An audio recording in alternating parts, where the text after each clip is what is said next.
salaamaaleykum mbokki internautes yi dal leen ak jàmm suñu site bi ñu leen di ñaan ngeen abonné te bës ko sa notification bi ñu daal di wax àddu jëm ci retard dans le paiement de salaire des agents contractuels du MSAS, une mesure de régularisation en gestation. Ministère de la santé et de l'action sociale daal di ne récemment annoncé ab retard dans le paiement des salaires des agents contractuels. Loolee nag daal di causé ay inquiétudes parmi le personnel concerné ci ab communiqué officiel boo xam ne daté na le 23 février yile autorité bu ministère yi rek daal dañuy expliquer que la situation résulte d'un travail de régularisation en cours de viser à assurer une gestion plus transparente et maîtrisée des effectifs. Le MSAS daal dinay préciser que l'audit des effectifs a mis en lumière une hausse incontrôlée du nombre d'agents ainsi qu'un recrutement d'employés sans une évaluation rigoureuse des besoins réels du ministère. Bi le manque de contrôle nag daal dinay engendrer ab pression budgétaire considérable. En conséquence, ministère bi nag daal dina initier ab contrôle approfondi des contrat ak it ay rémunération ngir rek daal di assurer ab gestion plus efficace et équitable. Lépp ci 5000 contrats sont actuellement en cours d'examen. Bi le contrôle selon les autorités ministérielles daal dina permettre de détecter ak it rectifier ay anomalies yu bari lu ci mel ay irrégularités ci ay contrats, ay qualifications non conformes aux besoins du secteur ak it ay incohérences salariales. Non respect des grilles salariales officielles daal dina entraîner ay inégalités entre les agents. Communiqué bi nekk de souligner que toutes les mesures nécessaires ont été prises pour finaliser les virements des salaires dans les plus brefs délais. ñu daal di wax àddu jëm ci gouvernement bi ak MFDC mi nga xam ne daal di nañuy signer protocole d'accord foofee ca Bissau. Premier ministre Ousmane Sonko nag daal di nay dem foofee ca Guinée Bissau niki démb ci dimanche gi ngir rek daal di signer ab protocole d'accord diggante état bu Sénégal ak mouvement des forces démocratiques de la Casamance mu di MFDC. Bi la accord ñu daal di koy conclure ginnaaw ñetti fan négociation intense daal di nay viser instaurer ab paix définitive dans le sud du Sénégal. Discours bi nga xam ne def na ko ci négociation yi moom Ousmane Sonko nag daal dinay souligner importance bi les accords pour la paix en Casamance tey daal di fàttali qu'il s'agit d'un pas décisif vers la réconciliation et la stabilité durable dans la région. Protocole d'accord bi nag bien que signé, ces détails spécifiques n'ont pas été rendus publics à ce jour. Président Bissau-Guinéen bi di Umaro Sissoco Embalo mi nga xam ne moo daal di faciliter yi la discussion daal dinay exprimer sa satisfaction quant à l'avancée des pourparlers. Également daal dinay préciser que yi la discussion diggante état bu Sénégal ak MFDC dina daal di continuer ci ab dynamique positive. Kii di Embalo nag daal dinay révéler que le premier ministre Ousmane Sonko portait également un message du président sénégalais Diomaye soulignant l'importance des échanges bilatéraux dans la résolution de ce conflit régional. Ñu wax àddu jëm ci journée nationale de l'élevage, la souveraineté alimentaire est au cœur des politiques publiques. Président de la République Bassirou Diomaye Faye daal dinay réitérer niki samedi foofee ca Kaolack que la souveraineté alimentaire est au cœur des politiques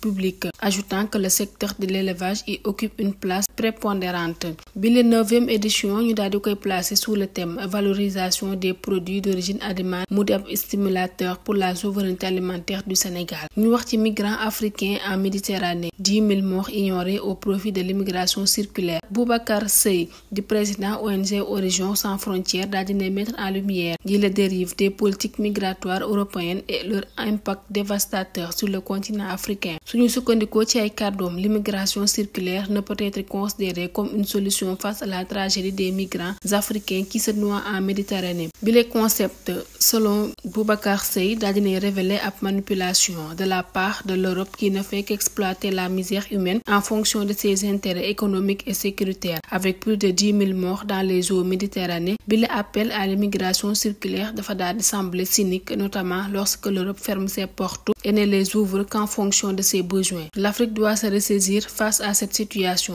Président ONG bi nag daal dinay dénoncer la faiblesse de nombreux dirigeants africains bi nga xamante ne ni dañuy daal di rester prisonniers des politiques d'aide au développement utilisées par l'Europe comme instrument de pression. Selon lui, il est crucial que les États africains unissent leurs forces pour peser dans le débat mondial sur les migrations et particulièrement sur les politiques migratoires bi nga xam ne dafa daal di affecter la jeunesse africaine. Le Sénégal en particulier mën na jouer ab rôle clé en prenant la tête d'une initiative africaine sur la migration internationale. Ñu wax àddu jëm ci président Bassirou Diomaye Faye mi adressé ay chaleureuses félicitations au nouvel archevêque bu Dakar. Le président de la République Bassirou Diomaye Faye daal dinay adressé ses chaleureuses félicitations à Monseigneur André Gueye, 57 ans, nommé nouvel archevêque de Dakar par le pape François. J'adresse mes chaleureuses félicitations à Monseigneur André Gueye pour sa nomination par sa sainteté le pape François en tant qu'archevêque de Dakar. loolee nag mooy kàddu ki nga xamante ne nii moom moo di chef de l'État bi ci ab message boo xam ne koo daal di fësal sur sa page sociale X. Le Saint-Père daal dinay nommé Monseigneur André Gueye l'évêque de Thiès et administrateur apostolique de Saint-Louis et du Sénégal, archevêque métropolitain de Dakar, daal di remplacer Monseigneur Benjamin Ndiaye mi nga xam ne dafa daal di renoncer au gouvernement pastoral pour des raisons de santé. ñu wax àddu jëm ci dégradation persistante de la note du Sénégal. Abdoul Mbaye évoque la nécessité d'une baisse significative du train de vie de l'État. Notation financière du Sénégal par les agences internationales daal di continuer di dégrader. Face à cette situation préoccupante, kii di Abdoul Mbaye di ancien premier ministre sous la présidence de Macky Sall nekkit actuel président bu parti politique Alliance pour la citoyenneté et le travail daal di exprimer son inquiétude. ci ab récente publication boo xamante ne nii rek da koo daal di fësal moom Abdoul Mbaye daal di souligner que bi la dégradation dafa daal di continuer de la notation du pays doit absolument être stoppée pour éviter des conséquences économiques et financières plus graves. Selon lui, les communautés financières attendent des signaux forts de la part des autorités sénégalaises, notamment des actions concrètes pour redresser la situation.